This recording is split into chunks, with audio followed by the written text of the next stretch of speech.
Hello, travelers and tourists. My name is Mark, and I am the local disaster tour guide. That's right, I am a storyteller who feels the urge to publicly apologize for my review of Lost Omens Legends for no particular reason.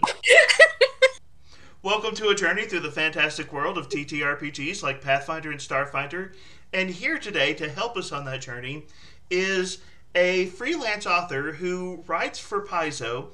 Hilary, would you care to introduce yourself? Sure. Hi, I'm Hilary Moon Murphy. I love that you apologize for your review of Lost Omens Legends. That was epic. That's great. I felt the need just to get that one out early in the interview. Spoiler alert for some of what she's written. Okay, so some background for the rest of you guys. I watch Mark's channel a lot, and I enjoy his lore-filled reviews and stuff. But you actually, I don't think, had reviewed Lost. Did you review Lost Omens Legends on this channel, or did you? Okay, I missed that one. Then I'm gonna have to go back in the way back time. But I saw your comment on one of NoNat's videos, where NoNat was doing this list of what you should buy and what you shouldn't buy in Paizo. And, of course, he ranked Lost Omens Legends at the bottom of the list. And that's understandable, because he's aiming for a general audience who might not be there for the lore. They may be just there for the Pathfinder mechanics. And if you're there for the Pathfinder mechanics and you don't care about some of the movers and shakers in the Golarian world, Lost Omens Legends is not for you. But what got me was your comment on his video, because I pay attention, and you said, "Oh, you are so right about Lost Omens Legends. I hated that book. I don't remember if you threw it across the room or something like that, but you were so mad at it." And it was one of those things where I was like, whoa. And then you asked me to be on this thing, so I started teasing you about it. Well, I can tell you it wasn't the section that you wrote. In the way that Lost Omens Legends was presented, there was this big thing about, like, there's going to be the political dynamics of Golarion, and I forget the terminology they used, but they were saying, like, here's all the intrigue that you need to come up with, and it was like a half-page flowchart. And I was just crushed when I saw that. It's like, this is not at all what I was anticipating. Now, of course, if you read each of the articles, they have the relationships and why they move and twist and stuff. So the flowchart is just kind of a summary to remind you of who is stabbing who in the back or working with them. We were all supposed to develop connections with other articles. And in fact, actually, I guess I could go into some details about how some of these rule books, like Lost Omens Legends, are written.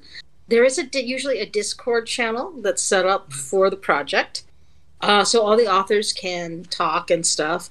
Not everybody does, but most of the people take the option to, hey, let's be on the Discord channel with our fellow freelancers. And that is how actually some of the connections that happened in my article happened. I was working on Articus Quran, and how I got Articus Quran is always an amusing story to me. The note had gone out about Lost Omens Legends. Luis had suggested that this might be a good project for me, since I'm really into describing things and lore and setting. I mean, I tell people that I'm a settings person, so unsurprisingly, that has been a good portion of the projects I've gotten from Paizo, is building on their settings, taking existing setting and, pulling it out and stuff like that. And you get an outline of a project. So I got an outline of the book and the names of who had already claimed what sections. And so Paizo staffers get to first pick. And so I was looking through the list and I was like, how is Articus Quran not claimed? I mean, this is a major force in Golarion. How is he not claimed?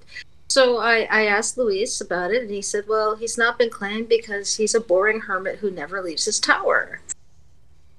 And I paused and I said, give him to me. just give him to me, Lucas. Give him to me. Because I had ideas about Articus and his tower, and there were things that bothered me about the story of Articus, things that never made sense to me, like he had students actively present, and he had not been seen for centuries.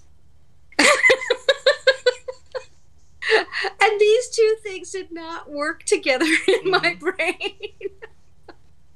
I mean, the fact that, he's described in some of the lore as having had, which I didn't go into, the blind servants who, he would cure their blindness the day that they weren't working for him anymore, but made sure that they didn't see him. It's like, so that was in like one of the old PF1 things I read. It's like, oh, come on. So, it was like, okay, so who is this person? And that's what I wanted to get into. So I decided that I was going to write Articus Karan's Day Out. And it's like, what would pull him out of the tower? Who would he be going to meet? Why is this important? And so, I had a lot of fun going deep into Articus Karan. I mean, and wasn't that much written about him.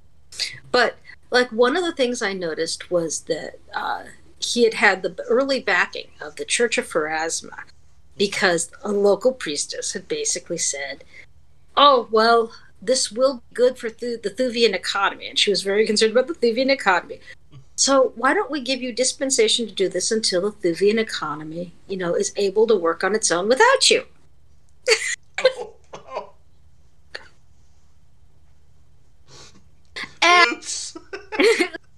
And of course, Pharasma's church was the Church of Prophecy. They knew exactly when this was going to happen. There was an end point. Well, prophecy broke, and suddenly, it's thousands of years have passed, and it's like he's still producing the bulk of the Thuvian economy. It would totter without him. And he's trapped. He's a guy who's trapped in this role. And, I thought, okay, so that's what I've got to do. And who is he meeting? But, of course, his parole officer.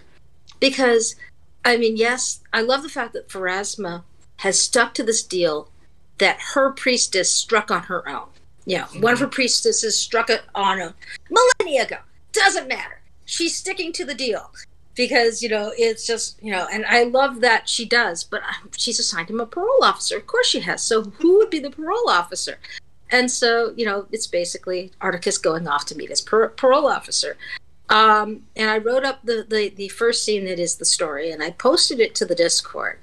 And immediately I got another person saying, hey, do you mind if I use Tosa for my character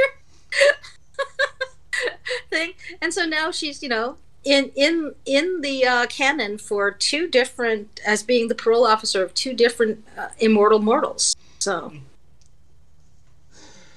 That is awesome. Yeah. So I'm very proud of that. Mm-hmm. And I'm very proud of the solutions that I came up with for how Articus Karan could have current students and never see anybody. And I dealt with his, antisocial behaviors, and by giving him a very friendly familiar who, Tukalo, who teaches his classes, interacts with people for him. And, the first thing he says is, you were supposed to smile and talk to the person. This is what people do. That's like literally like the first conversation that they're having. And so you get to have a conversation with Articus and Tukalo. And Tukalo, that suddenly brought Articus alive. And one of the things that I loved was that James Jacobs apparently had read the section that I wrote, and he said, oh, that's how it worked. And I loved that the primary canon guy for Galarian just sort of looked at that and said, yes, that is how this works. That's what Articus Karan has been doing all this time. And that, he's pushing people away because they're going to die on him. Mm-hmm. So he's still carrying on correspondence with folks, but he doesn't want to meet them in person. Mm-hmm. He doesn't want, but he's excited about meeting his parole officer because this is eternal. This person's going to be there. He's in a relationship with this person.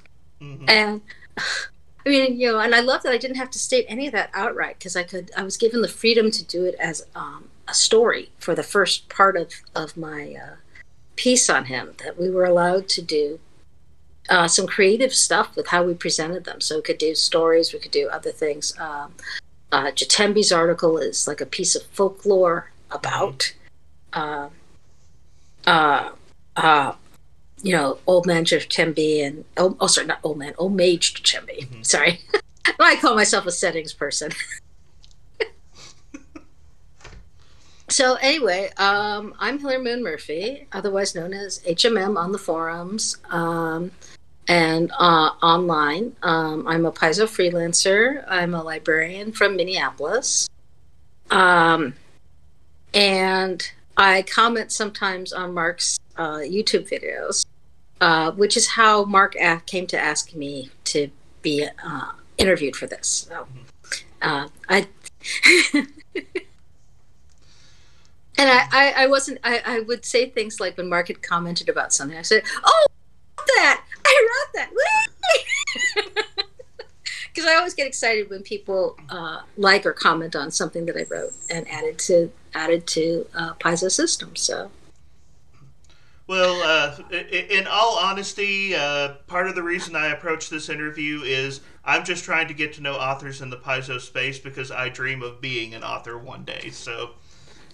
Okay, so I'm going to state outright, there's nothing stopping you from being an author. Nothing. In fact, you've got a great advantage, Mark, in that you've got this channel. So it shows that you've got passion, you've got interest, and you know the setting. So that's something that I would definitely mention to Paizo when you query your first developer. Now, you did miss one opportunity, which was PaizoCon. It's always great to do the Ask Me Anything threads on the Discord channel for PaizoCon to talk to the developers and say hello. They're usually extremely silly, but if you have a good interaction with one or say, hey, I really like the work you did on X, that can be a great start to then hitting them up with an email afterwards going, hey, we had a discussion at PaizoCon. And I wanted to continue that. But you could always start up and say, hi, my name's Mark. I'm the local disaster tour guide YouTube channel, but I secretly want to write things. And it's even better if you've got something to point to. Like one thing that's great now is the Paizo Infinite program. So there's Pathfinder Infinite, Starfinder Infinite. And I say this as a person who has started some Infinite projects but not actually posted them up. So, take what you will from that. But at any rate, I think that they are a fantastic way to get your writing out there in a spot where, well, okay, people might buy it, but also that you can point to the developers and say, look, I wrote this thing. I finished this thing. And this thing is cool because of X. And it can be a way of showcasing your talent using Paizo's material, having it formatted in the Paizo formats, showing that you can, hey, I can format things properly, I can have interesting content, I can offer something. So that can be a great thing if you want to write. I would suggest doing that, but you could, with this channel, I believe you could actually query somebody in the Paizo sphere who's working in the area that you're working. And there's been like blogs describing the different developers who work for Paizo and what they do that have been fairly recent. Like there was like the Adventure team, there was the Starfinder team, the Organized Play team. So that can give you a sense of who to query at Paizo about your thing. And say, hey, I'm interested. Is there something small I can write for you? For Organized Play, you'd have a wait, because at least I had a wait for my bounty. It was like okay, Um, but it was kind of interesting. Everything happened for me after I wrote for adventure writing. I'd gotten into the rule book side of things very early. Um, my first book that I was involved with was Alien Archive 3 for Starfinder. And I had the good fortune that I was at Gen Con. And I had said to Kate Baker, gosh, I wish that I could write for Paizo the way you did. I had just finished up something for Alex Agunas at Everybody Games that I had gotten because I'd hit up Alex at PaizoCon and said, can I write for you? He goes, oh, you're a venture officer, right? I said, yeah. And he said, that means that you know the rules. Okay, I have a Starfinder project for you because I need Starfinder authors. So I wrote a race for him called the Jarushi. And they're like owl-like creatures, and I had fun with it, but they didn't go anywhere because the Syrinx exist in the Pathfinder world, and so Alex didn't take it with him into the Starfarer Species Expanded because he figured that the Syrinx were eventually going to morph over to Starfinder. So it was a short little one-off, but I liked my glow-in-the-dark owls. They were very cute. I was pretty proud of them. But I had a Starfinder writing credit. Yes. And so Kate said, oh, well, we were both in Demo Hall, which was right across at Gen Con from the Pathfinder and Starfinder store, the Paizo store, literally across the way.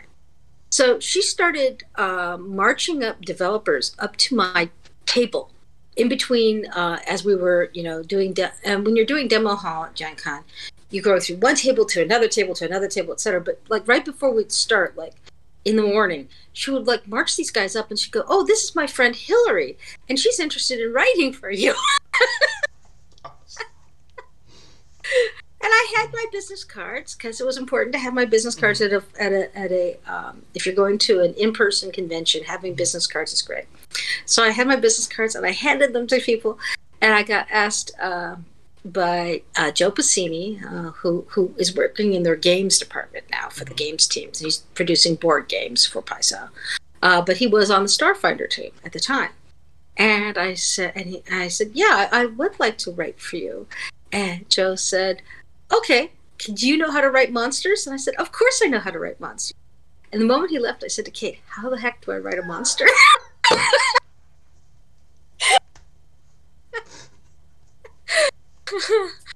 But the good news is he threw me on Alien Archive 3, which was another one of those big Discord projects. And he decided to do a how to write a monster workshop for everybody who was in Alien Archive 3, which really helped. Mm-hmm. I mean, you get like a kind of stat block template that you can fill in from Paizo that is filled with everything you could possibly put on a monster, and your job is to like kind of delete stuff and add stuff and change the things around. And so on Alien Archive 3, I was assigned 2 monsters and then wound up picking up a third. Okay. So I got to do the race, the Dorindy, and that was fun because I wound up writing them alongside a Paizo staffer who was on her first project, and she was doing Sazeracs. And it was very important that we write these with some, because they were both on Arcanen, and they're both together. And so I had the conversation with her of, hey, there's a lot of Paizo species that seem to be rivals. Like, you look at Castrovel, and the elves and the Lashenta and the Formians, they kind of get along, but they've had this whole history of warfare and there's all this other stuff. I said, can we just do a pair of species that are best buds? And she was like, that sounds great to me. So we did, I wrote up the Dorindy. We gave them, of course, electrical resistance, and they like to zap their friends with electricity, and that's how they say hi to everybody. And until they've traveled, they have no idea that outsiders don't like to be zapped with electricity. Like, hey! It's kind of a traditional journey grading. And I had a lot of fun writing them up because they were something that had been mentioned in like the core rulebook as existing, but not, not specced out until like Alien Archive 3. So I got to give them a bit of culture, and the Sazerons got developed to be kind of the stodgy opposites of the happy-go-lucky Dorindy. And we had a lot of fun just creating these two together. So I really enjoyed doing that. I got to do the Oracles of Oros, which were at the time called Mystical Trees. Please put a name here. So basically, I was told what they couldn't be. They couldn't be like the Ents from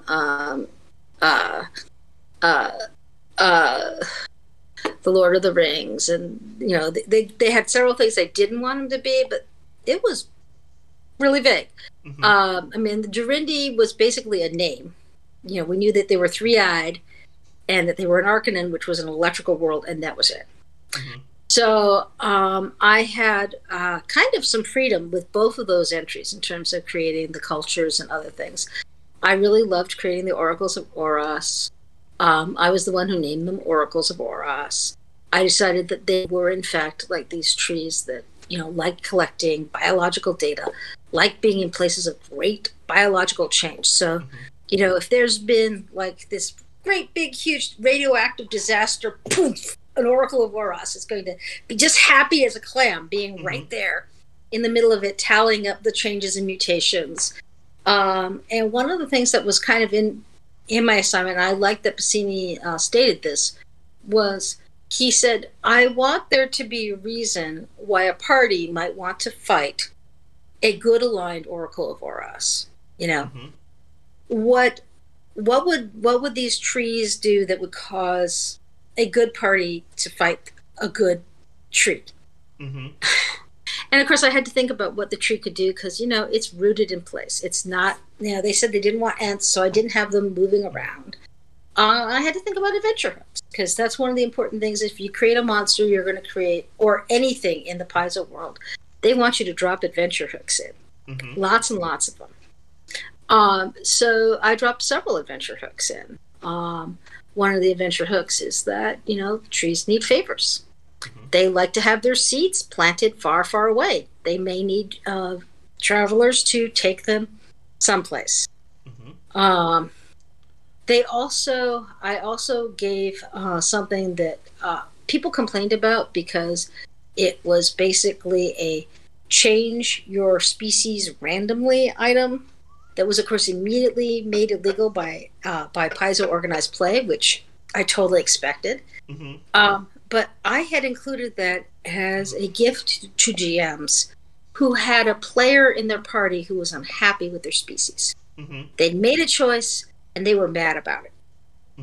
And I thought, okay, the party does a favor, and then they get one of these, flux figs.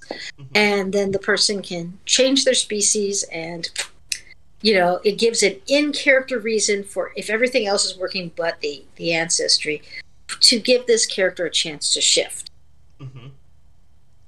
And I also, it was viewed at, and I think some of the early reviewers were saying, this is the dumbest trap ever.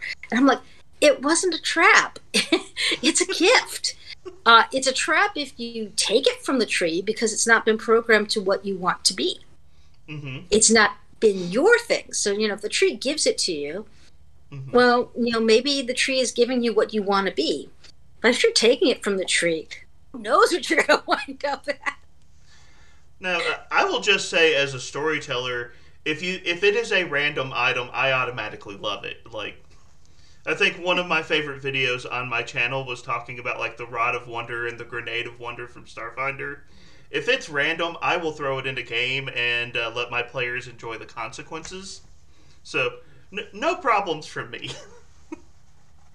And I really loved the whole concept of the flux fig. Okay, well, it's basically a mystic who's a tree, I took a lot from the whole concept of the Xeno-Druid thing, but also a little bit the Gina Church in terms of the thought processes of what this tree was going to be, what it would do. And one of the things that I loved was the concept that it is sociable. So it has treehouse. And that that the plurality of this, because they often talk about what is the group name, and you can have a lot of fun with your group names for these things. But my group name was Solitary plus Treehouse. It was a solitary organization. These trees are away from each other, huge distances. They could be on different planets, etc. But they can send people through themselves to other trees anywhere in the universe, which I think is a really neat effect.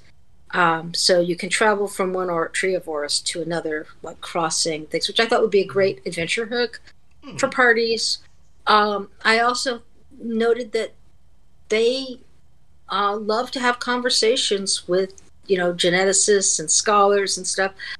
And they've been known to offer sanctuary to people who might be in violation of local government protocols. And I thought, okay, this is how you get the good aligned party to fight the good aligned tree. The tree has just offered sanctuary to an interesting scientist.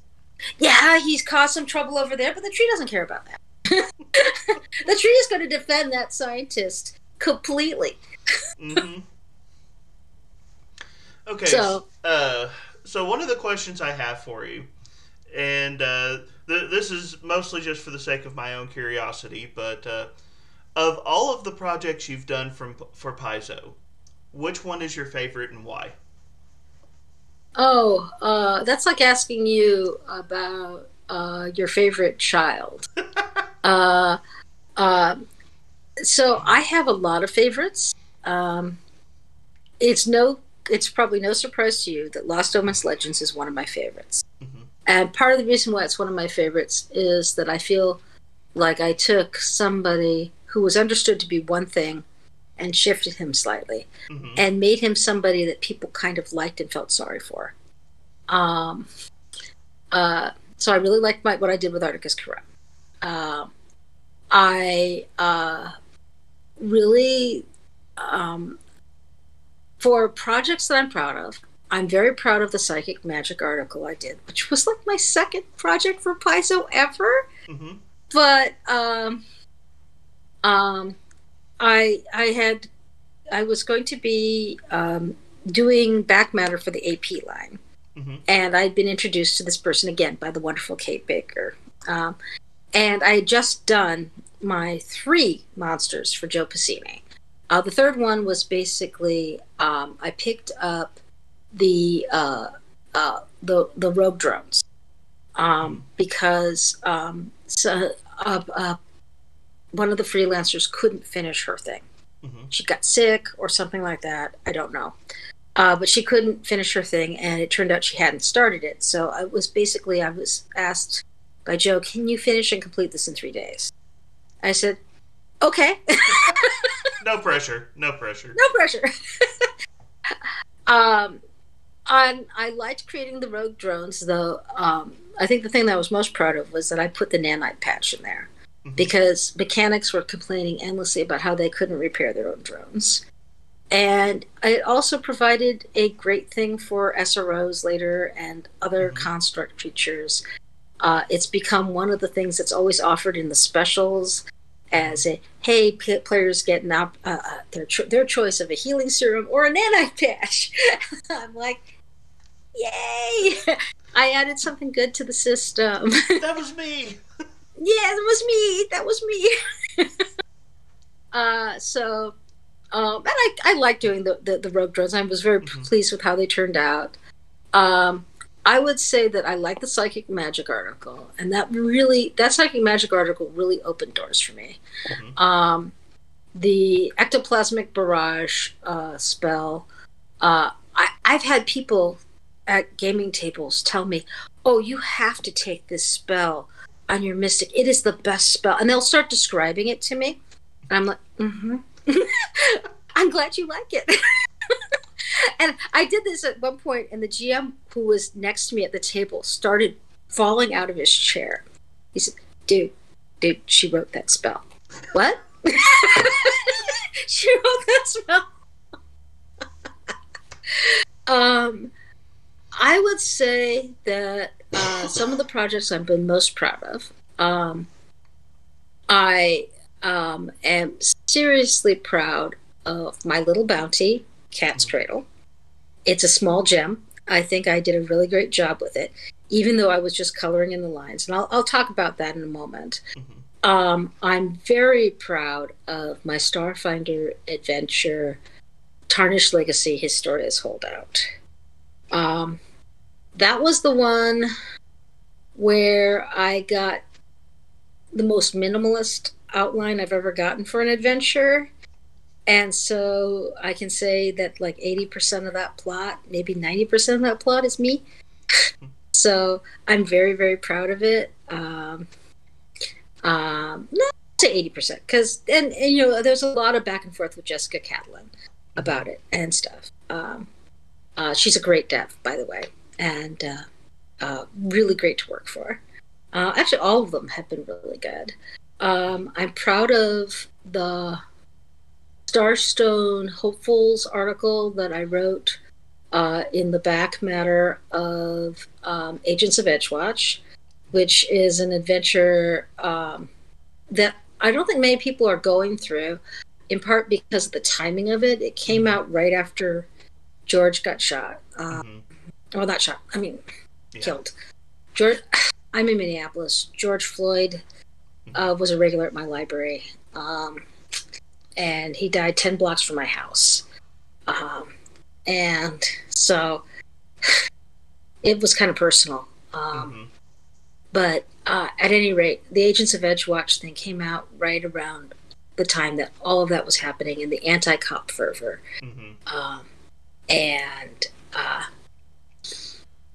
It was not sanctioned for organized play. So I don't know how many people actually did that adventure. But I wrote one of the articles in the back matter for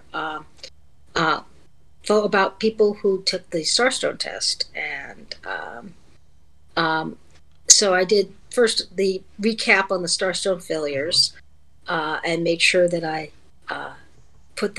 gave them a little bit of stuff, but I had only like about approximately 60 words for each of those that I was, so it was a very short little thing that I was doing for each of those. I went a little bit longer on a couple of them because I felt they deserved it. And then I did some of my originals of people who are currently waiting to take the Starstone test. And I slipped some folks in there that I thought were really cool. There's a Goddess of Bakers, Tufi, who people have talked about. And I also did Techie Stronggut, who is the self-proclaimed, she's a goblin, and she's the self-proclaimed goddess of forgotten and lost and forgotten heroes. And so, and she's the person who set out to learn the stories of everybody else who's failed the test of the Starstone to make sure that their stories are told. And I'm very proud of her. I hope that if they ever decide to put a goblin goddess in, that she becomes the one.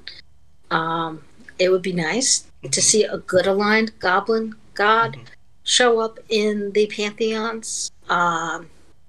And I was very proud of Techie's focus, her interest in things. I did that one with Ron Lundeen when he was still working for Paizo. And he was one of the most delightful devs to work for. He was just so great. And so, yeah. I'm also really proud of what I did with Horizons of the Vast, which was The Serpents in the Cradle, which was the second volume of Horizons of the Vast. And that one has seen a lot of play, actually, because it's Kingmaker in space. So I've gotten to hear a lot about how people... I've kept track of the GM threads on those, and heard people talking about how they handle different things in that particular adventure, and that's always fun to see. Um, but I've worked on a lot of great projects. Actually, I'll mention one other. I'm very proud of basically the work that I did on the Vault of Vorloth and the Warlanissi, which I kept being brought back to work on.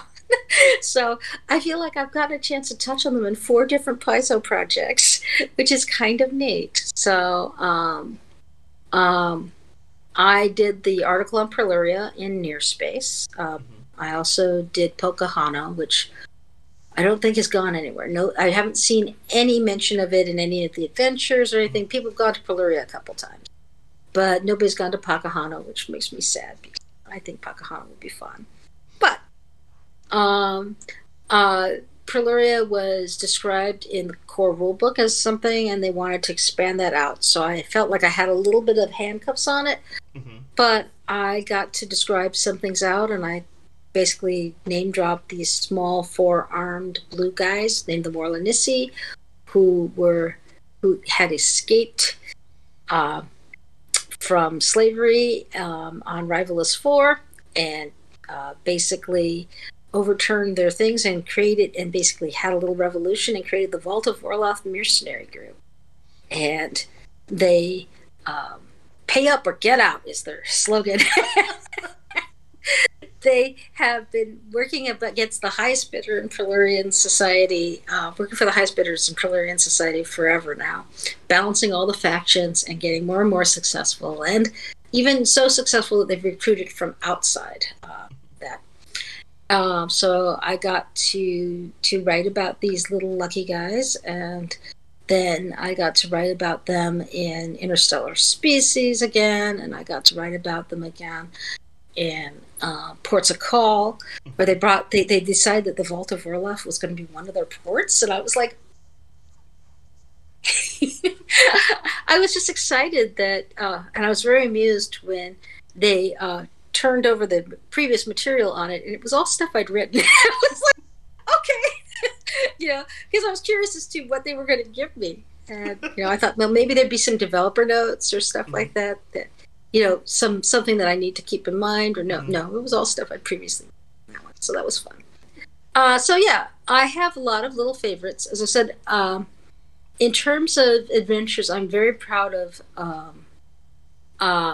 how Tarnished Legacy Historia's Holdout turned out. In part because I got such artistic freedom with that particular adventure. So that was kind of fun. There was quite a bit of artistic freedom with the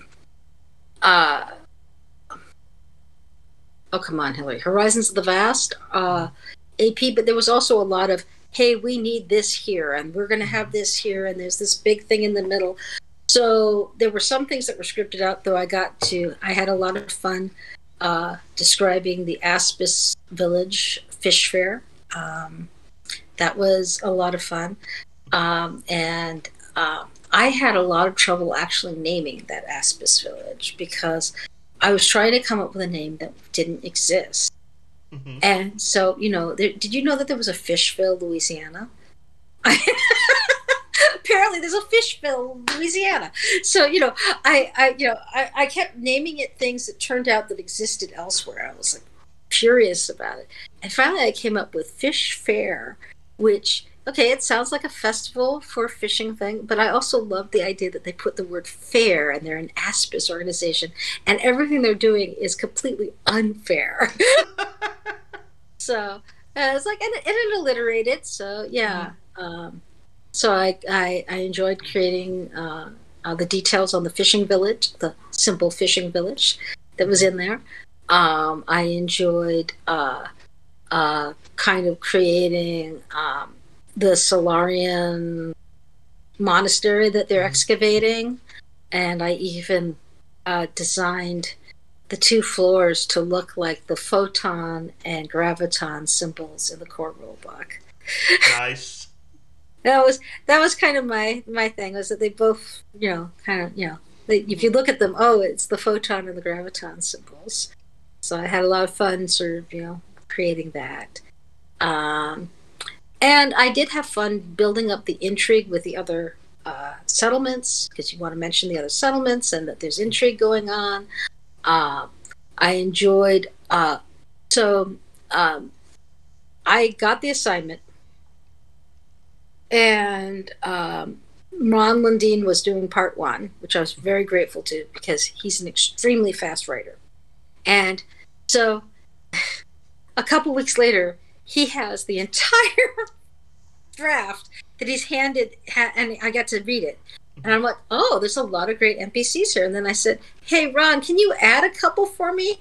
So he added the Hard Hoofs and a couple of others for me into the list of NPCs, because I needed them for mine. Mm-hmm. And so there was some back and forth. And then, like, Kate asked for something for hers, and I dropped it into mine. So, because Kate was doing volume 3. And so we got a chance to, do a little bit of work back and forth working together, and I enjoyed that.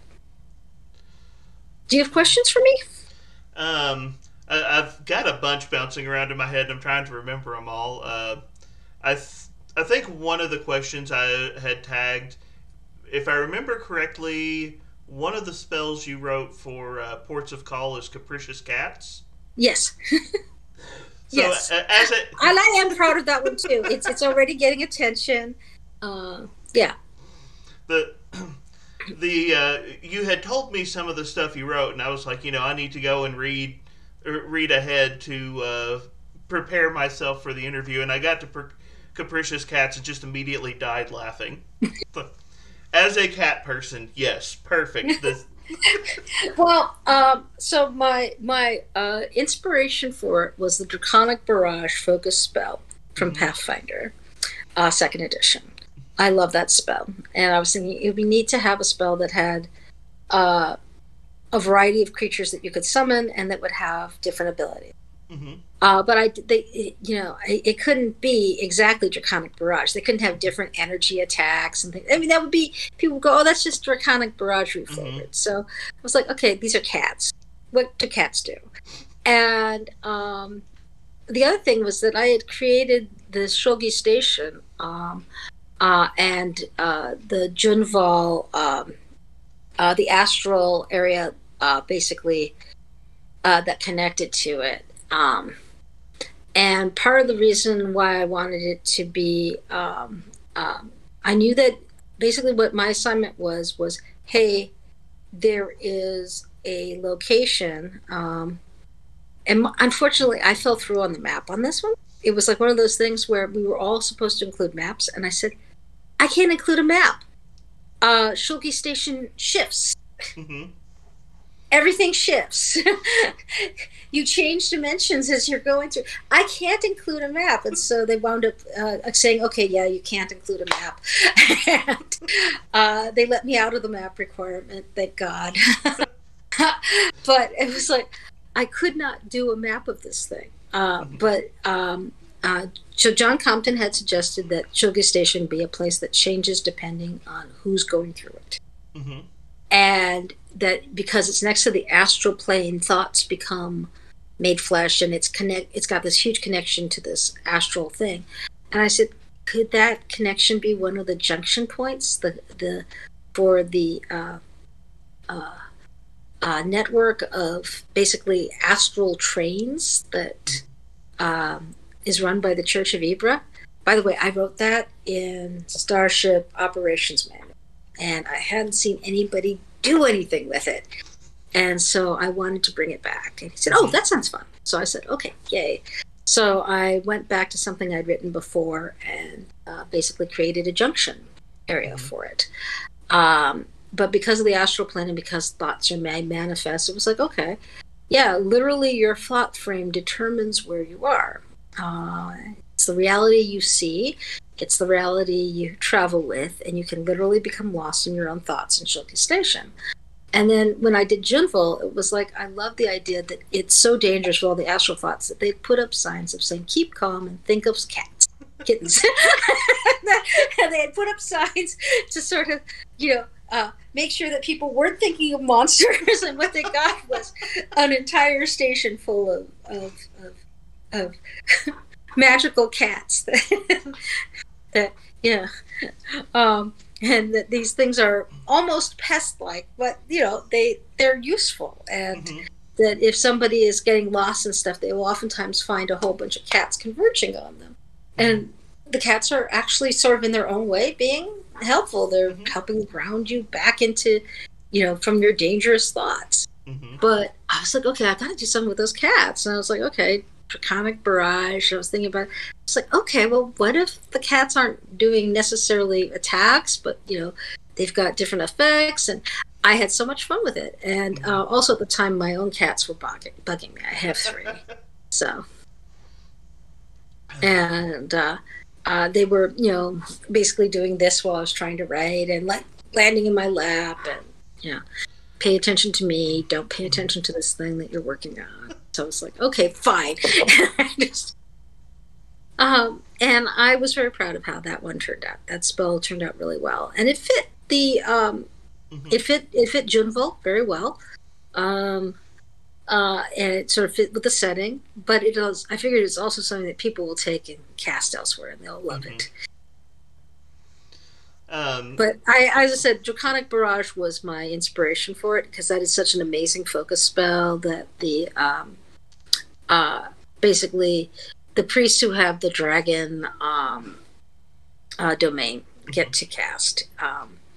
And for those who don't know, it's basically a spell where you summon a bunch of dragons, and you roll some dice to see what type of dragons they are. They're little mini dragons, and once per turn you can send one at an enemy, and it will do the energy type of its draconic type. It's a delightful little spell, and pew pew. So another question that I had, and I feel like you've hit on this a few times, was just, what is it like freelancing for Paizo? And what kind of supports do they give you? I know you mentioned the Discord groups that they create, and also how much creative freedom do they give authors? Yeah, that varies. Okay, so writing for Paizo, it varies depending on what you're doing. Mm-hmm. If you're doing a solo adventure, like from Organized Play, you are just working with your developer. There's no Discord channel. There's, however, there is a community of other freelancers, and you can certainly talk with your developer when you get stuck. When I was working on Mumble NDA, my developer was, because I can't say, that was what I was working on when you first contacted me about this. Yeah. And it hasn't been announced yet, so it's still Mumble NDA. But at any rate, my developer was very helpful, and it was like if I got stuck, he would be willing to brainstorm a little bit with me, which was very nice. Mm-hmm. And sometimes I'm like sending tons of questions to the developer. It's like, especially at the beginning of a project, it's like I'll fire off like 80 questions. And okay, maybe it's not 80. It seems like 80. I fired off a bunch at Ron, for example, when I was doing the Starstone Washouts article. Well, that's what it was originally called, was Starstone Washouts. Not Starstone Hopefuls, Starstone Washouts. And I asked him things about, hey, can I have a little bit of extra words for a couple of these, because they still have cults that are active, and I wanted to just give just a tiny bit of extra room to the active cults. I think he was also surprised because I took something that was a joke and made it more serious. One of the washouts, was it Odo of the 16 Poses? Something like that? I'm trying to remember. I'd have to look at him up. But at any rate, he was known as the thing about the 16 poses. And I think that it was viewed as initially as a joke. They put it in initially as kind of a ha. Here's this guy whose thing was 16 poses. And I thought, hey, poses are really important in yoga. Coming up with stances and things like that. And doing a sun salutation really can shift your phrase and stuff. And so they didn't want it to be yoga exactly, but I was thinking, what if this is the meditation form that he'd come up with, and and so I had a lot of fun actually describing the fact that this god definitely died, but his statement had always been failure is the first step. It's the first step to enlightenment, it's your failure. He died, his body shows up, and then it disappears. So his followers are still waiting for him to make his next step. And so they're still feeding the hungry and teaching the poses and running the temple. And, it's been a couple hundred years, but, the followers of Odo are still there, doing his thing. And I was like, yeah, this is cool. I've made this somebody who had been originally intended as a joke into something a little more serious and kind of neat. And I was very proud of how that worked. So, like, for example, with Starstone Washouts, Hopeful's article, keep calling it by its original name. I had, the restrictions of, hey, these guys had been named in canon for the ones who previous failures. I got to include a couple of other failures because they wanted a couple of other failures, including a recent one. And that was the one thing that I needed to include was a recent failure, the goddess of planning, who had failed in her plans, and now sucks to be her. So I feel like every game master ever knows exactly how that went wrong. But at any rate, apparently in agents, they go off to explore her temple, so she had to be there. So I included a couple of others and stuff like that, but those were pretty restrictive. They'd already been named, their focus had already been named, and I was like, why is there like a god of rot and another god who's a god of spoiled things? I mean, so it's like, okay, what if they're rivals? What if the two of them were rivals and they were constantly fighting over who got to be the god of rot, So I thought, okay, yeah, let's do that. And so I had to work around some of it because it was like, I wasn't sure why some of them were picked. I think in some ways, I don't know what the process was on that. And then I had to think about, okay, what doesn't exist in the deity system for the hopefuls? Because I really wanted to create gods that I felt were offering something that I was looking for that wasn't there. So, for example, Ood of the Wild, the centaur who's all about the wilderness and stuff like that. I mean, yeah, you've got Aristil, but Aristil's more about taming the wilderness. Yes, he's got a lot of survival in his thing, but he's about taming the wilderness and creating community. What if you're somebody who really wants to embrace the wilderness and you're not like, one of the elemental gods or the winds and stuff? I was like, yeah, let's create a god who would be interested in just being part of the let wild things be wild. So that was one that I thought was missing from the system in my mind, at least. I missed that there wasn't really a good cooking god, for example, so that's why Tulfi, the baking goddess, showed up. Goblins were missing a god. And then I was just like, okay, let's god of porters, let's have somebody whose job is hauling stuff. That could be a fun one for a player character. And then of course the guy who believed that humans were all the true humans were descended from Aslanti, and that's how you became a god, was that you had to only true Aslanti could succeed at this test of the Starstone. So I had the human supremacist in there. So but it was kind of an interesting assignment. So some things are very scripted. So for example, my my first bounty, Cat's Cradle, 85% of that I think was outlined, by Paizo's, by the dev. I mean, in terms of, okay, you've got this happens and then this is happening. I got a choice of monsters. I got a choice of maps. And then I also got to flesh out the surprise person that they meet.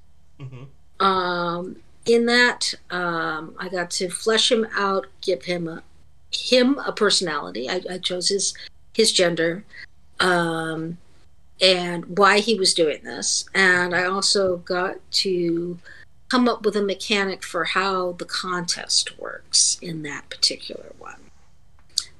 Because I had a real problem with this in that people, I couldn't have something that could only be solved by being good at, or I'll say riddles.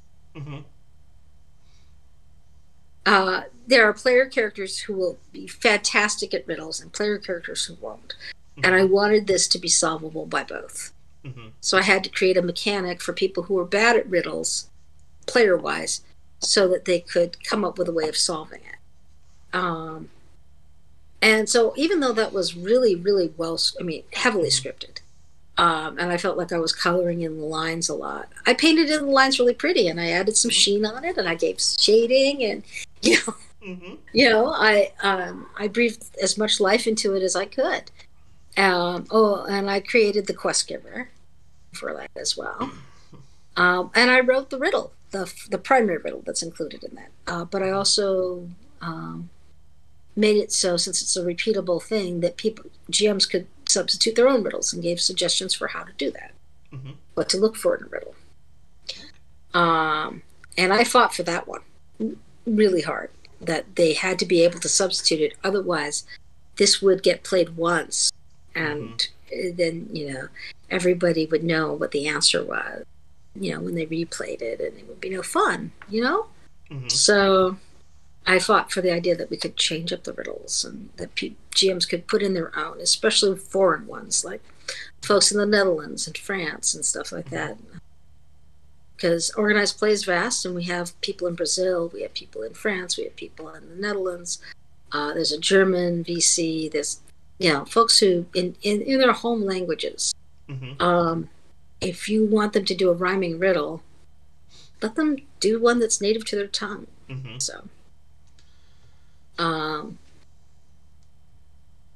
So sometimes it's very scripted. Sometimes it's when I did Near Space, I had 2 planets. One was Preluria, which was already written up fairly strongly in the core rulebook. I just had to basically take it up and take it apart and start creating the different subsets and put in much more detail. So that one felt much more, okay, we've got all of these things I need to work with, and I need to make sure that I'm at least mentioning everything that was mentioned in the core rule. And then we had things like Pakahano, which I was basically given blank planet and said, pitched something to me. So I pitched something, and I got back from Bassini, and I said, so then I came back and I said, well, actually, I was thinking it was going to have this. And he goes, oh, I like that. Okay. He says, but are you going to have enough space for that in the assignment? And I'm like, well, let's see what I can do. And so it was like, so I got to have a lot more freedom with Pakahano. So some things have been definitely pitch me a monster, pitch me a planet. In the case of the adventure Historia's Holdout,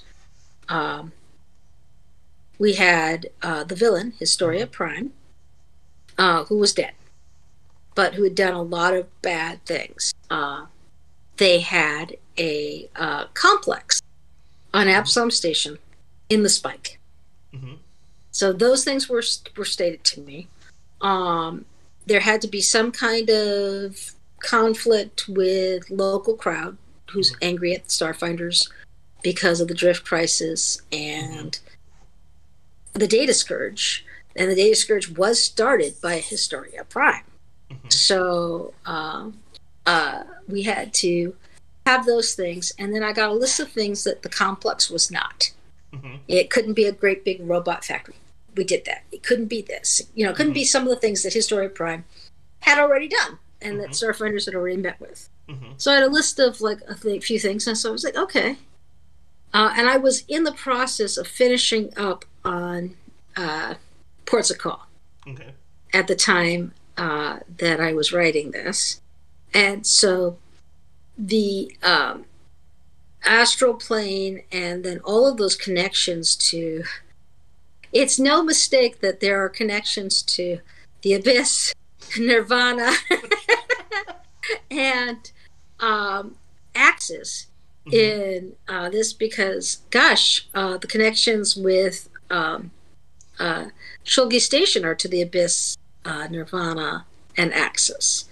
So, and I had spent some time in those planes, and I was just finishing up one project and starting this other, which I was desperate to finish and do on time with Jessica. I try to do only one at a time, but I'd been waiting for a Starfinder assignment forever. Starfinder Society's assignment forever. It was what I'd wanted to do. Starfinder's my baby. I love it a lot. I'm a 5 Nova GM in organized play.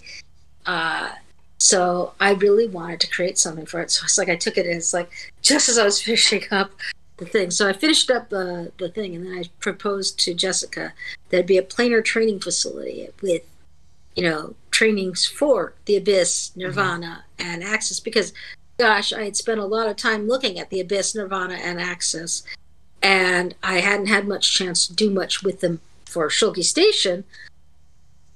I wanted to have a chance to show them, actually, since I'd spent so much time researching those. And so she said, yes, but you can't make it that he was a good guy. Prime needs to stay a villain. I said, no problem. And, I was working on that one and started up trying to figure out, okay, how do I describe an entire plane in one room? I decided I have to do it by being really specific. Each room is a specific room in a specific plane, and that its specificity is actually what's going to make the whole plane pop for people.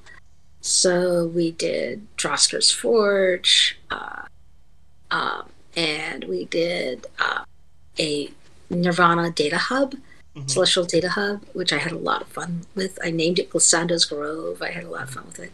And then I did a cafe. Because you think of when I think of Axis, I think of really boring people to being very boring and not being social. I said, okay, they're being lawful doesn't mean you can't hang out. So I decided that I wanted to show a place where they would hang out and where two inevitables might be in disagreement about what it means to be an inevitable and being lawful. And they would have two different perspectives. And so I introduced them as NPCs. So I had a lot of fun coloring the different rooms. I had a lot of fun creating the mystery that pervades that complex. And I had a lot of fun. I pitched a plot to Jessica that arose out of this. And I said, what if, and I basically, what if Prime had done this? And she was like, oh, that's awful. Yeah.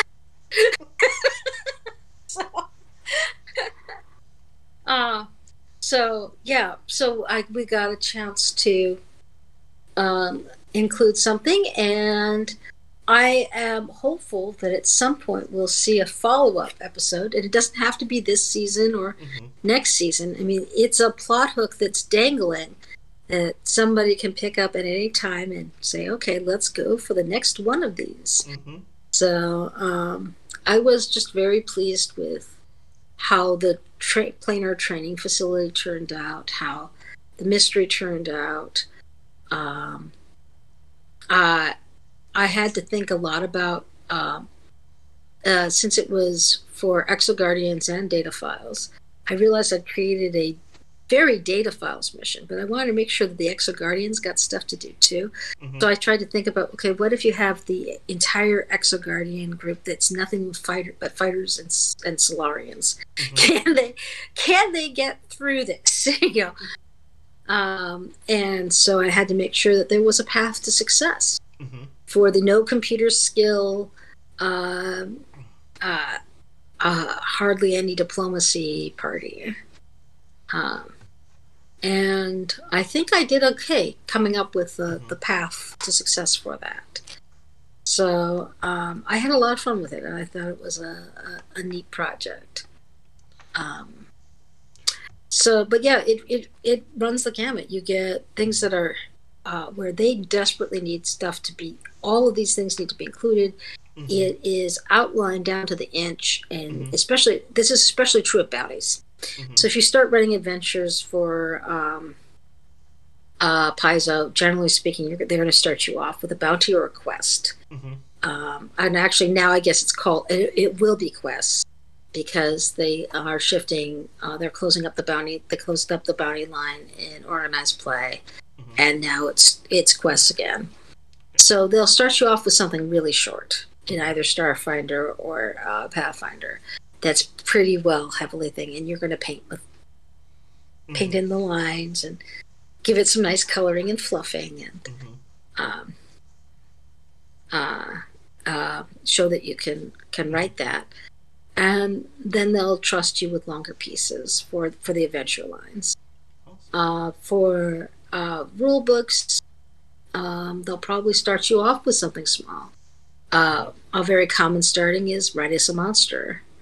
They always need monsters. A lot of people got started doing ships for the Starship Operations Manual. But you may wind up getting a smaller piece of something, and to sort of test the waters with you. And then it's like, okay, unless of course, they've seen several things of yours on Infinite or something else, or maybe you have a blog where you've detailed a bunch of things. I got my Starship Operations Manual job because I wrote an article about Starship combat for Wayfinder magazine, which sadly closed its doors once Paizo Infinite opened up, because Tim decided that the Paizo Infinite would provide the entry for brand new people to show off their stuff to Paizo that Wayfinder usually did. But I wrote an article on, how to love GM combat. I mean, it's Starship combat in Starfinder, and how to make it fun, and because a lot of people really did not love it. And so I wrote a whole article about it, and right after that came out in Wayfinder, apparently Owen Stevens saw it and said, "Hey, I want you on the Starship Operations Manual. You understand starships." So it's like, oh, yay. So sometimes, one thing that you do might lead to something else, because they've seen you do something and they're like, oh, yes, I need somebody who does this, and this is not a common skill set or not a common property. And other times you may have a long wait, to do something. Like it took me forever to get an adventure in organized play, and I actually got it right after I did a Wayfinder adventure. So I wrote up the traveling, let's see, what was it called? The Wandering Water Bear adventure for, was it Wayfinder 19, maybe? I think that was 19. At any rate, I wrote up basically the equivalent of an entire Starfinder Society adventure in that little article that they gave me, and created it and stuff, and right after that, all of a sudden, I found myself getting my adventure stuff from Paizo. I was like, oh. So I think it sped me along, just because they saw that I did it and could do it. But it's funny because I know that, like, Alex Agunas talked about how his first assignment was an organized play adventure, and he really wanted to get into the rulebook line. And I think that's so funny because I was in the rulebook line and I really wanted to get my hands on writing adventures. So, yeah. But I do like working on the bigger projects, like the rule books, the setting books, the Lost Omens guide things. I loved writing for Lost Omens Mwangi Expanse, which I haven't mentioned at all. I got to be part of that project because of everything that happened with Black Lives Matter.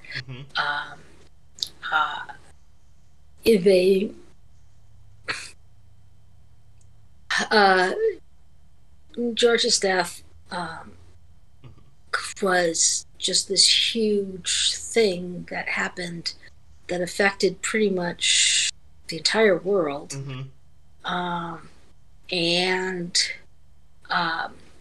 For Lost Omens Mwangi Expanse, Paizo had gone out of its way to get African American game designers on it. And unsurprisingly, some of them were feeling trauma and weren't able to complete all of their projects because the trauma was so huge. So I was brought in at the last minute to, hey, finish this in a week, kind of thing. And so I got to write the Sodden Lands. I was basically picking up for a friend going through struggles. And I got to write the Sodden Lands, and I got to write the Torwa Lords. I think it was the Torwa Lords. So basically, they were two sections that were right next to each other in the book. And I had a lot of fun. I got brought into the Discord channel for that very short period of time because it was like at the tail end of everybody's projects. I got to see what some people had already written. And I got to take a look at the Sodden Lands and the section that was included. They wanted me to brush up Herantium. That was going to be a big thing. And then it was like I looked it over and I said, Louis, how much do you want me to include of this previous stuff from the Sodden Lands? Because there's some awful stuff in here. Do you know they have cannibalism in here? He's like, oh, toss that right out. And so I wrote some stuff that I put in the comments that was basically updates of previous stuff. But then I wrote all original stuff that I put in my main article. And I said, hey, if you need, I realize that I've thrown a lot of stuff into this that wasn't there before. If you don't like it, you can pull something out from the comments here on these previous locations, and you can go back to the previous location. So I kind of did double work on that one. But I said, this is the stuff I want to focus on. And they included it all. I was very pleased with that they included all of the new locations that I'd added. And I had a little bit of fun with that one. Flip Town with Flip the Lucky. Well, Flip the Lucky was my favorite character in Pathfinder 1. He was a Gripply Inquisitor of Erez who had won his rock that he flew around on a bet. And I decided that he would be just the type of person to fly into a well that had opened up into fairyland in the middle of the Mwangi Expanse, that I had basically plopped into this to change things up for Herantium and that whole area, and come out, ride in on a skiff and come out on a great big hoverboat that was his big gambling boat. And so I added a gambling riverboat that was a Gripply village called Fliptown. And That was basically my retirement package for my Pathfinder 1 character. I just changed him to a champion from an Inquisitor, to make him fit. That's his retirement plan. From my perspective, of someone who, I enjoy Paizo and their products and their work, it really seems to me like they have a lot of respect for their authors, and like they're willing to let you all have fun and be creative and do fun off the wall stuff. And that's something I really like about Paizo's lines, is like I just feel like there is a respect for their writers that I appreciate. There is totally respect. So they want you to respect their canon. I mean, I could change Articus Coran and give him a familiar and give him like a little bit of social anxiety disorder, which is what he definitely had, but I wouldn't be able to say make him a womanizer or shift him around or nefarious schemer of things. That isn't him. He's out completely divorced from the politics. And so, you want to respect the canon. You want to respect diversity. They really want you to include all kinds of diversity in their line. So, hey, include more non-humans. Include people of different orientations and genders. Try and mix it up. So they want things to be mixed up. They want diversity. I was given an article on how to write with color when I was doing the Articus Coran article, which was talking about how to describe skin tone and blackness in a respectful way as opposed to a racist way. And so I found that article fascinating. It was very useful. And I certainly made use of it as I was writing up the Articus Coran article. But they also give you a lot of freedom and leeway. Don't surprise your developer in a bad. I mean, tell them, hey, this is what I'm thinking about doing, because, I basically wrote to both Eleanor and Luis, and I said, hey, Flip the Lucky is my character. I want you to know that. I used him in organized play. He was my character. This is my retirement plan for him. If you're not okay with that, we can rename him, but I love the name Fliptown. And so, I let them know, hey, I've just opened up a portal to the first world here in the middle of the Mwangi Expanse. And this is how I'm changing up Herantium. And so, I did drop some notes, to them in emails going, oh, that sounds interesting. Okay, let's see what you do with it. So there's a lot of I feel like in Starfinder you can't get too weird writing in Starfinder. I mean, I love that, you can go completely weird with the monsters and the ancestries and things like that. One thing that I miss in Pathfinder is early flight. And I know that they shut it down really hard because they wanted to prevent the one person who could fly from wrecking things from everybody who couldn't fly. So that's why they slam it down. So even the flying races, like the Strix, don't get to fully fly until they're upper level, which is kind of crazy. But I understand they did that for game balance. But I like that Starfinder's game balance was the assumption that, hey, everybody's going to get a jetpack soon, and that that it's okay. Right. People are flying from level 1. That's fine. And I like that better. I wish that they had done that with Pathfinder, where they had just opened up the doors on flight and opened it up early to everybody. Because the real problem wasn't that some creatures flew, and it wasn't early flying PCs. It was that early flying PCs who had this ability when nobody else could get it. Like the folks who like Flip. I'll admit it.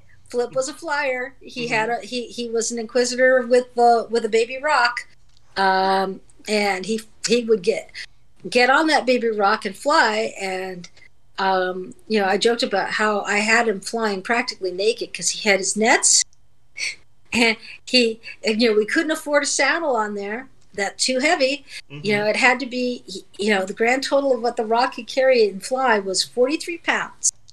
And a Gripply is about 30 pounds. Yep. So, it was like very, very tight as to what I could put on the Gripply. I actually wound up having it flip by a dog that would run on the ground with his stuff chasing the rock.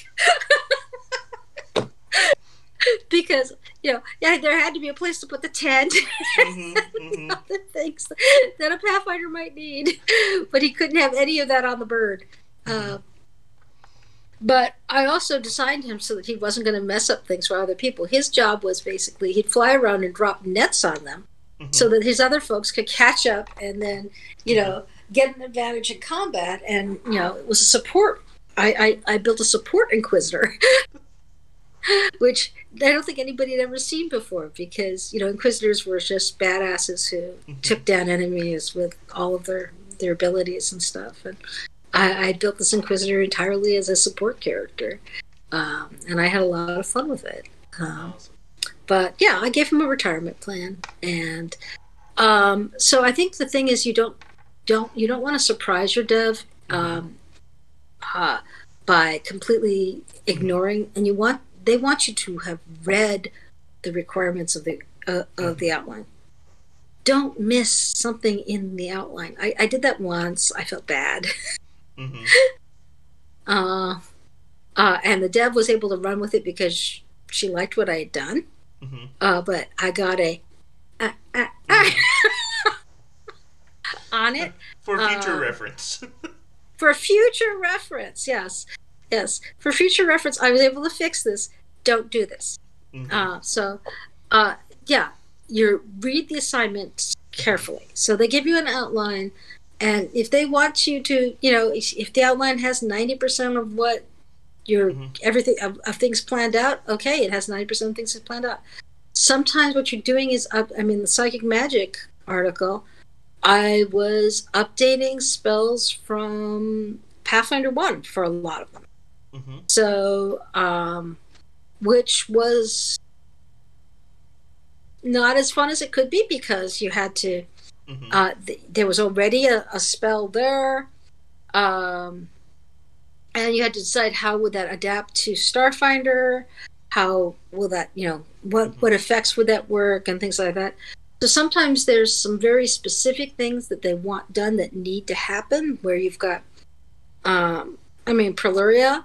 It's like, okay, that first little snippet in the core rulebook had a ton of what Preluria was in very tight prose, and I didn't want it just to be me describing that same snippet in slightly longer prose. I wanted to offer new things, but I had a kind of a straitjacket a little bit with it.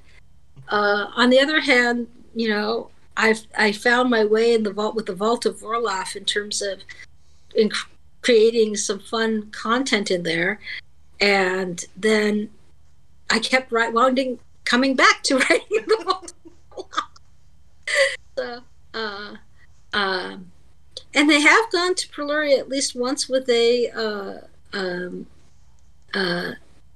actually maybe even 2 times in organized play. So I'm hopeful that there will be some more visits back to Preluria. I got to write up about Warlon too, the place where the Warlonacy came from, and that was fun. Awesome. So, you get to sometimes write up things and get a little bit more chance to build details on. So sometimes you get to build up on something you've already written. Sometimes you're building up on something. More often, you're building up on something that somebody else has already written, and you're trying to be truthful to that. On more than one occasion, I've contacted, with the dev's permission, a freelancer who had written a prior thing and said, "Hey, I'm building on this, and I want to make sure Mm-hmm. I'm doing this respectfully. Which way did you see this going? Mm-hmm. And they go, oh, cool. I'm glad that somebody's doing something with my thing. And so then they'd give me a thing. But you have to okay that because you're under NDA.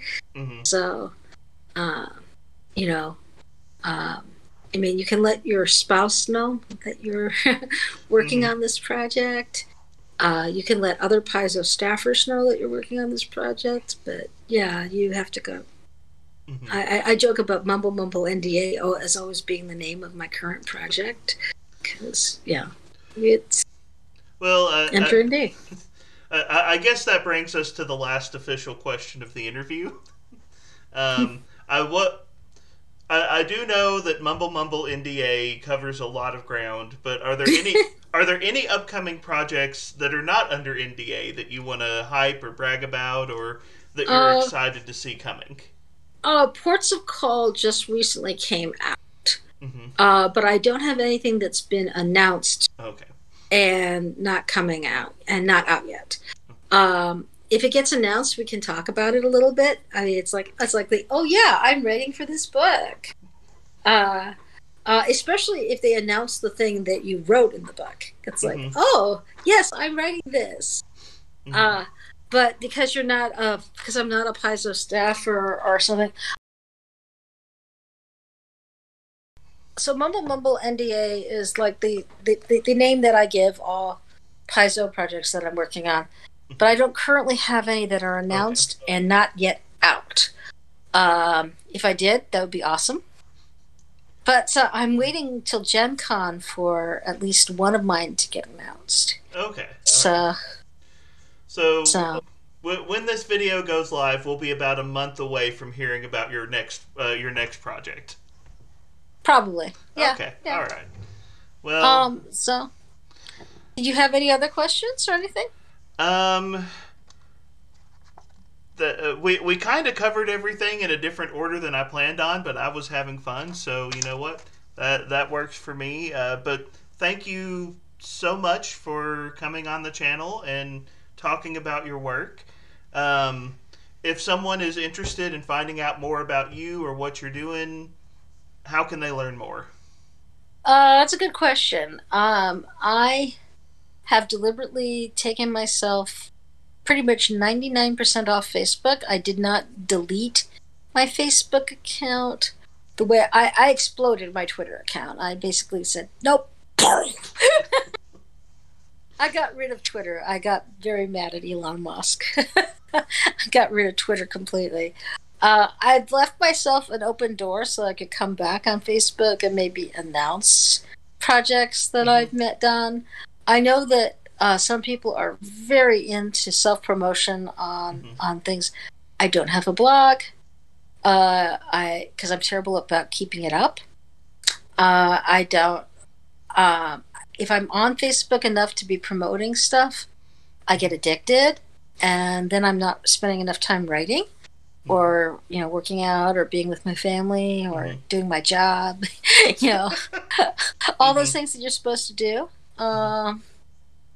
So yeah, they could probably contact me on the Paizo forums. I'm almost always there, doing a couple posts a day at least, saying on things.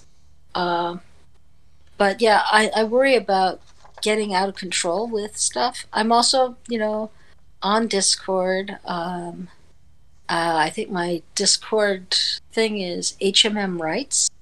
Or maybe it's HMM_rights. I'd have to look at it. But yeah. So I think that's my my Discord handle. Okay. Is HMM Rights. And I've been actually much happier since I divorced myself from Facebook. I imagine a lot of people would say the same, but yeah. hey, the Paizo forums are a great place to be. You can get a lot of good conversations going there. So there's still places to see what all's going on. So yeah, and that doesn't mean that I don't occasionally look at Facebook if I've been told to go look at Facebook. I still have a Facebook account there. I just chose to take myself off because it was so much better for me mentally. The algorithms want you to be outraged all the time. The algorithms want you to be in this constant churn. And I was mad that I wasn't hearing about the good news that people were happening.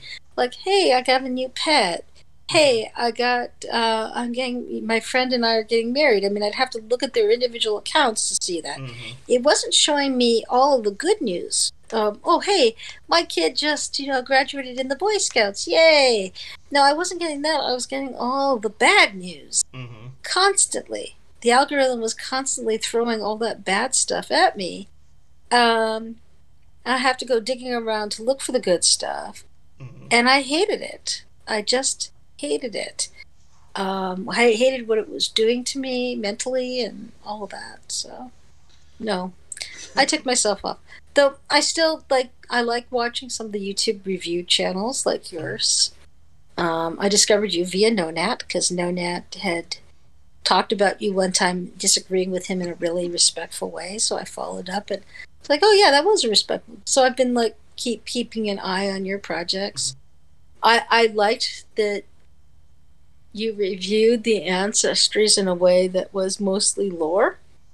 Yeah, you talked about mechanics and stuff, and I enjoyed disagreeing with you on some of the ancestries that I liked. I like that you're really good about being disagreed with. So yours is a small channel, but I enjoy it a lot, and I hope that it gets bigger. I think you deserve a little bit more traction than you got. All right. Well, thank you very much, and to everyone who has watched this entire video, thank you for hanging out with us as well. I feel like we only got through about half of the stories we could have shared, so I might invite you back sometime. That sounds great. I would love to be invited back, and I want to thank everybody who's watching this and say thank you for buying Paizo products. Thank you for reading my stuff. If you've used, nanite patches, ectoplasmic barrage, or capricious cats, yeah, those were me. Yay! Not as many people do Dorindy for some reason. I love the Dorindy, but their art sucked. I love the click harp that I created, which was, I think, one of the best companion creatures ever. But the art sucked. And sometimes if the art sucks when it comes out, it's like, whereas like Fanciful March of Urwal, I got some of the best cover art ever. And good art can make a huge difference in terms of whether people want to play something you've written or not. The War Lanisi got great art. I love the art and how they turned out. And they're really cute. Oh, and I should give Possini credit because he wrote the actual War Lanisi article after I described them in Near Space. So he had them show up. And so he wrote the initial race thing, and then I came back and I did more stuff on the War Lanisi. So the War Lanisi are part my child and part Joe Passini's, and I should give Passini credit because he's a great writer. And I want to make sure that he also gets credit for the War Lanisi. To everyone who has been here, thank you for listening, thank you for being part of the conversation, and have a wonderful day. Bye-bye!